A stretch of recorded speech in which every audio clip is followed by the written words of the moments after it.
Isang masarap na merienda, na madalas inilalako sa umaga man o sa hapon, kung tawagin ito ay buchi, so tara atin ang simulan ang paggawa nito. 1 cup munggo beans at sapat na tubig. Magpapalambot tayo dito ng munggo beans, medyo dinamihan ko na, dahil igigisa ko ito mamaya, para sa tanghalian. Yung natira sa kawali mag-i-add tayo ng sugar at ng 1/2 tablespoon ng margarine, at patuyuan sandali at iset aside muna ito. So kayo nang bahala sa tamis na gusto ninyo.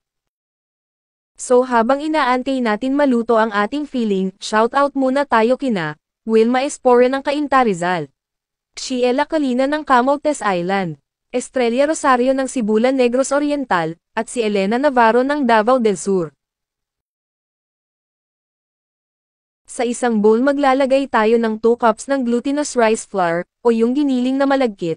Itong ginamit natin ay powder na siya na nabibili sa palengke o sa grocery.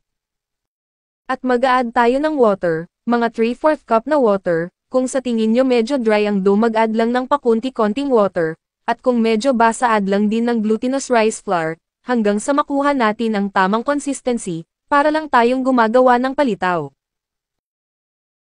At mag-scoop lang ng dough sa nais na laki nito, at lagyan ng munggo filling. Make sure na maayos ang pagkakasara ng dough para maiwasang lumabas ang filling niya habang piniprito ito. At pagkatapos i-roll ito sa brown sugar, at iprito sa katamtamang apoy hanggang mag-light brown ang color nito. Balik-baliktarin lang para pantay ang pagkakaluto nito.